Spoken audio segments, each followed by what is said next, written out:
Hey everyone, it's Tracy Martirana here from Holistic Wellness with Tracy. Welcome back to my channel.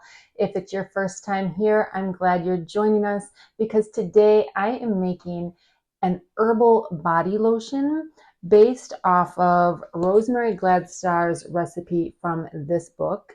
The recipe is called Rosemary's Perfect Cream, I believe. It essentially combines oil and water. You can herb it up if you want or leave it plain, but it makes the best lotion for the body. It is, like I said, part water, part oil, almost 50%, which is a little bit unusual, I think, for a lot of lotions. So the water is what hydrates your skin. The oil sort of nourishes and protects the skin. And then this recipe has just a little bit of beeswax. I don't know why that just didn't come to me. A little bit of beeswax that then sort of locks that moisture in and keeps your skin hydrated and healthy. So come join me while I mix up a batch.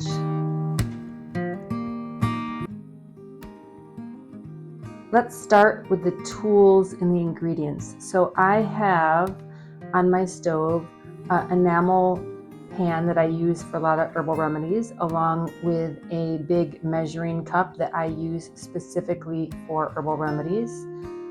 I have an old blender that, again, this I have earmarked just for herbal remedies. And the reason I do this is because a lot of herbal remedies use a lot of oil, they use a lot of beeswax.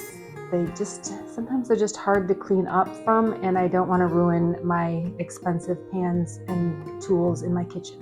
When it comes to ingredients here, we have some homemade oil. This is a herbal body oil that I made in a previous video. I will link that in the description box.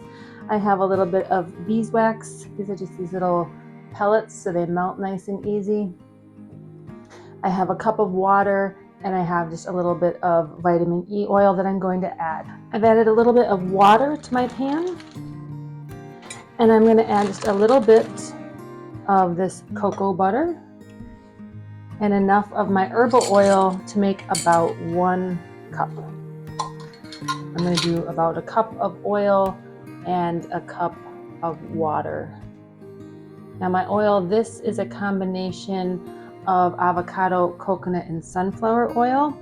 The original recipe calls for apricot, grapeseed, or almond oil, I believe. Just adding in my beeswax, and I'm going to allow this to melt under low heat. At this point, my oil and my beeswax pellets and my cocoa butter are all melted together. If I wanted to add extra scent, I could add some essential oil at this point, but for me, the cocoa butter has its own just wonderfully cocoa-y kind of scent that I don't really want to mess with. If I was going to add anything, it would probably only be maybe a little vanilla, but I'm going to leave it naturally scented. You can always scent it at the end if you change your mind.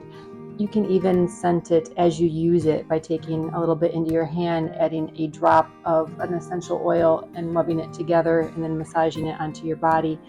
I'm pouring my hot oil into my blender, and then I'm just going to let this sit here and cool. I want it a little bit closer to room temperature before I add my water in. While we're letting the oil cool, let's talk about the water. I have distilled water here. You could use tap water. If you do, it's best that you boil it first, just in case there's a bacteria or a mold or anything else. The one thing I forgot to mention earlier was aloe vera. I'm going to add some of that. It would still work without it. I'm using about 2/3 of a cup of water, and then just kind of finishing it off with some aloe vera until I get up to 1 cup. And then the last thing I'm going to add to the water is just a few drops of vitamin E oil. For one, it's good for your skin, but it's also a preservative, so it will help the lotion last longer. You can tell because it's hardening up a little bit right here that it is cooling down. So now we are going to do the fun part and the noisy part, which is to add the water. Now the water has to be added slowly Not quite a drip at a time, a very slow drizzle so that the ingredients can actually emulsify. If you blend it together too fast, they'll end up separating later. I'm just going to hit blend and slowly drizzle in the water.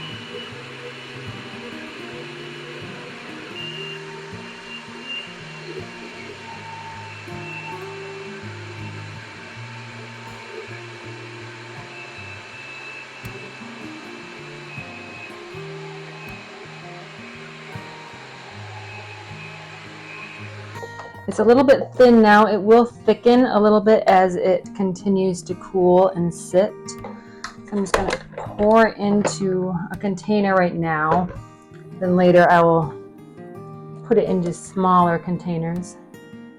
You may have noticed that I did not mix the aloe and the water together before I started pouring it in. So I ended up with sort of globs of aloe at the end. I forgot to blend them together. Now this should stay nice and emulsified. If it does separate out on you a little bit, it's not the end of the world. Just stir it around. It'll still work wonderfully. And this is why I use a special blender, because this will never all come out. It'll always be just a little bit greasy.